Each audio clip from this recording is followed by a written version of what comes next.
দাঁড়াও, বলছি তোমার লজ্জা করে না? শনিবার এক বোতল মদ গেলে চলে এলে। এ বাবা, লজ্জা করে তো। করে?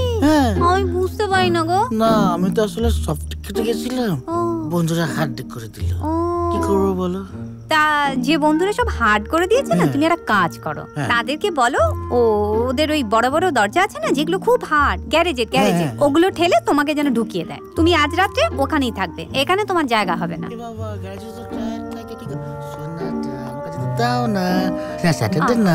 তোমার মনে পড়লো না আমার আজকে একটা উপোস আছে? হ্যাঁ, তুমি মদ গিলে চলে এলে, বউ শুকনো মুখে বসে আছে। কে? বিষ্ণু বাবু। হ্যাঁ, চাই উপর। Welcome. Thank you. Enjoy. Thank you. Good night. Good night. তোমায় বললো? হ্যাঁ। তুমি কিন্তু কিছু বলো না। না, ভেতরে এসো। হ্যাঁ।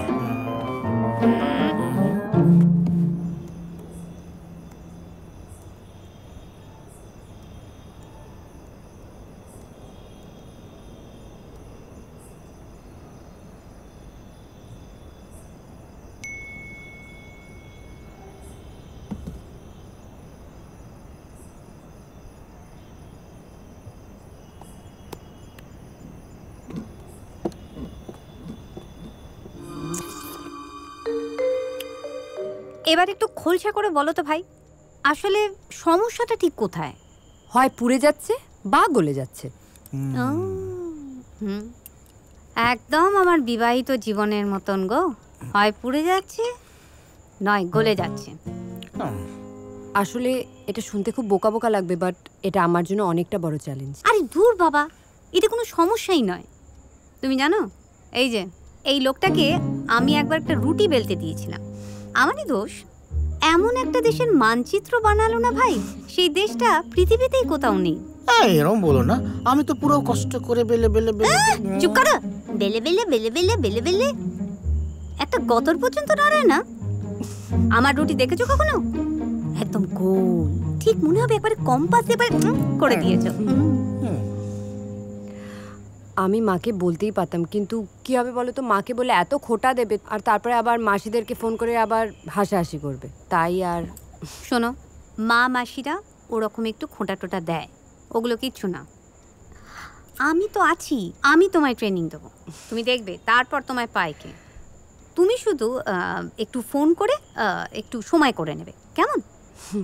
Thank you so much.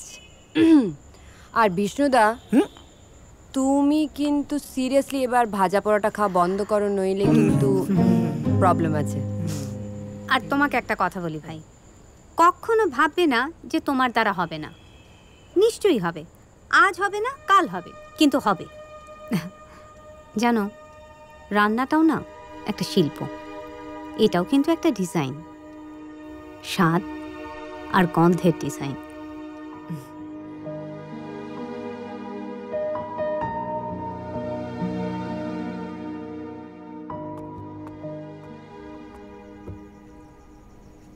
কিরে, কি হয়েছে? বাবা এরম কেন হয়ে গেল? রিসেন্টলি তোর কথা হয়েছে বাবার সাথে? বম্বে চলে যাওয়ার পর থেকে তো এমনিই ফোন কম করতো, বিজি থাকতো বলে। আর এই আন্টিটাকে মিট করার পর থেকে তো আরোই ফোন করা কমিয়ে দিয়েছে। তুই যদি বাবাকে মিস করিস তাহলে নিজে ফোন করিস না কেন? কারণ আমি এই লোকটাকে মিস করি না, আমি আমার বাবাকে মিস করি। জানিস, যখন আমার বাবা মারা যায়, মানে তোর দাদু, তখন মা খুব উইক হয়ে গেছিল, খুব ভেঙে পড়েছিল। তখন আমাকে কে সামলাতো বলতো? কে? তোর মা। ওরকম স্ট্রং আমি কাউকে দেখিনি। স্কুলে সবাই খেপালে রেগে যাস কেন? সবাই আমায় আলাদা করে দেখে, আমি স্ট্যান্ড আউট করতে চাই না। কি অদ্ভুত না, ছোটবেলায় স্ট্যান্ড আউট করলে রাগ হয়, আর বড়বেলায় স্ট্যান্ড আউট না করতে পারলে মনে হয় লাইফে কিছুই করতে পারলাম না, অর্ডিনারি, ইউজলেস। ওরাই ঠিক, সত্যি আমি লুজার। এরকম একটা মা, মাসি আর দিম্মা থাকতে কেউ ইউজলেস হয়? দেখিস তুই সবসময় স্ট্যান্ড আউট করবি। কেন জানিস? কেন? Because you are special. যারা তোকে নিয়ে এখন হাসাহাসি করছে 10 বছর পর তারাই তোকে নিয়ে হিংসে করবে। লিখে রাখ। নিয়ে দেখি একটা খুব ভালো আঁকা এঁকে ফেলতো এবার।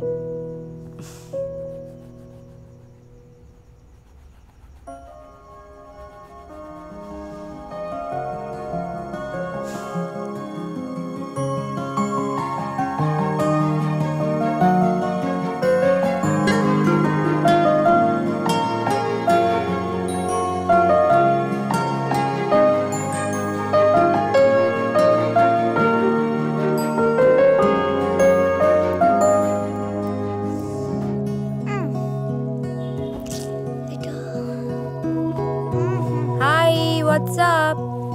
আমার ইউনিক কিছু নেই। কেন, কি আছে? পার্টি? এটা ভালো তো, এটা পর। এটা বোরিং, এটা হবে না। আমার সব কিছু ব্যাকডেটেড। অত স্যাড হওয়ার কি আছে? ওকেশনটা কি? সবাই আঙুল দেখিয়ে দেখিয়ে হাসবে, আমাকে ক্লাউনের মতো লাগবে। সবাই মানে কারা? স্কুলের ফ্যাশন শো। কি মনে হলো আমি নাম দিয়ে ফেলেছি? স্কুলের ফ্যাশন শো? দারুণ ব্যাপার তো। আমি যখন ছোট ছিলাম আমারও ফ্যাশন শো করার খুব ইচ্ছে ছিল, কিন্তু হেডমিস্ট্রেস যা ছেড়েছিল। মাসি, আমি পরবোটা কি? আরে উইল ফিগার ইট আউট। ওই দিন সুমন্ত আসবে। সুমন্ত মানে ওই ছেলেটা যার সাথে তোর স্কুলের বাইরে আলাপ? বাট স্কুলের ব্যান্ডে গায়ে বলে ওর অনেক ফ্যান। আমার কোনো চান্স নেই। হলিউড তো নয়, রায়ান গসলিং থরি। রায়ান গসলিং জানে না আমি এই দুনিয়ায় এক্সিস্ট করি। এই ছেলেটা জানে। মাসি, আমি পরবোটা কি? আরে আমি মরে যাইনি তো। স্টাইলিশ রয়েছে কি করতে? যদি নিজের বোনজিকে একটা ফ্যাশন শোর জন্য প্রিপেয়ারই না করতে পারলাম, বুঝলি? চল, হয়ে যাবে। নিজের মনে করে চেয়ে চিনতে খাবে কিন্তু, হ্যাঁ? হ্যাঁ। একদম লজ্জা করবে না। এই দেখো তোমার লেগ পিস। আজকের দিনে পর্যন্ত তুমি কিলে এলে, কোনো আক্কেল নেই তোমার। কি করব, জোর করে খাইয়ে দিল তো পাজি। তাই? ও বাবা, তুমি তো পুরো কুচি ধেরে খোকা। বন্ধুদের কোলের ওপর গিয়ে বসে পড়বে আর তারা তোমাকে ঝিনুক বাটি করে গিলিয়ে দেবে, তাই তো? দেখ, তাই হয় নাকি? তুমি বলছি আর এক বছর তারপর লাইফ টাইমে আর ছোবো না। আমি খালি লস্যি খাবো। শোনো, আমার মরা বাপের দিব্যি রইলো। ওকে ওকে তো? হ্যাঁ। মনে রেখো। ইয়েস। তোমাদের ঝগড়া রেকর্ড করলে ইউটিউবে ভাইরাল হয়ে যাবে কিন্তু। তাই ভাইরাল হবে? সব তোমার জন্য। আমি করলাম? আমি কখন থেকে ভাবছি তিতলি এসছে, আমি রনের সাথে একটু আলাপ করিয়ে দেবো। তিতলি, ও হচ্ছে রন, আমার খুঁজতো ভাই। হ্যালো। তিতলি, আমার ভাই ওনা বিদেশে পড়াশোনা করেছেন। ওখান থেকে পড়াশোনা করে এসে এখানে নিজের ব্যবসা শুরু করেছে। আর রন, জানিস তিতলি কিন্তু যেমন সুন্দর দেখতে তেমন গুণবতী মেয়ে। ও কিন্তু ডিজাইনার। আমার ভাই জানো তো, ওই ফেসবুকে একবারে দারুণ একবারে সব একবারে ইয়ে করে করে। বল না। একটা ডিজিটাল মার্কেটিং এর স্টার্টআপ। ও এখন আমাদের প্রতিবেশীও, মানে আমাদের পাড়াতেই খুব সুন্দর একটা চিমছাপ ফ্ল্যাট কিনেছে জানো। ইনস্টাগ্রামে রিচ কি করে বাড়ায়, একটু টিপস দিও তো। মিনি, কি ভাববে লোকে? আহা, দাড়ি গোপ আছে বলে ওকে এরকম আপনি আগে করতে হবে না। জানো তিতলি, আমার মা না আমার একদম মাথা খেয়ে ফেলছে। আসলে ভাইটা আমার বিদেশ থেকে পাশ করে এসেছে কিনা, খালি বলছে তুই একটা সম্বন্ধ দেখ, একটা মেয়ে খোঁজ। পুরোনো দিনের মানুষ, কিছুতেই বোঝাতে পারছি না যে আজকালকার দিনের ছেলে মেয়েরা নিজেদের মধ্যে ভাবসাব করে কথাবার্তা বলে এসব নিজেরাই ঠিক করে নেয়। ও তাই আজকে ইনভিটেশন? চাপ নেই, আমি ফ্রিতে বিরিয়ানি পাচ্ছি। বেসনের লাড্ডু আমি এনেছি। লাভলি। আরে না, ওরকম কোনো ব্যাপার নয় কিন্তু। Please don't mind. না, আলাপ হয়ে ভালোই হলো। আসলে আমারও ইচ্ছে নিজের লেবেল খোলার, তখন আপনার হেল্প লাগতে পারে। Sure, any time.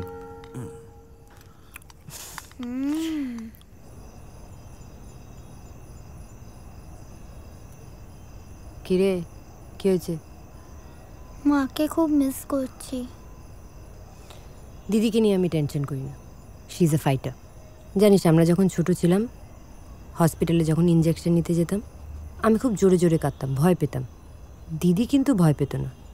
সব নার্সরা দিদিকে বলতো সাহসী মেয়ে। খুব রাগ হতো আমার। যাই বলো, রনের ছেলেটা কিন্তু বেশ। এটা আবার কোথা থেকে এলো? এড়িয়ে যাওয়ার চেষ্টা করো না। অসম্ভব। দীপ আমাকে কিছু দিক না দিক এত ট্রাস্ট ইস্যুস দিয়ে গেছে, আমার পক্ষে অন্য রিলেশনশিপে যাওয়া অসম্ভব। আর আমি একা আছি, শান্তিতে আছি, তোর ভাল লাগছে না? বিয়ে করতে বলছি না, বাজিয়ে দেখতেই পারো। কি বললি? বাজিয়ে দে? এটা আবার কি ল্যাঙ্গুয়েজ রে? মাসি এক্সকে গুলি মারো, বাজারে সিকুয়েল চলে এসছে, রণদীপ। মা গো মা, এবার সত্যি চর মারবো। হ্যাঁ, আমি সহ্য করছি, তোর মা সহ্য করবে না, পরে বলবে আমার থেকে শিখেছিস।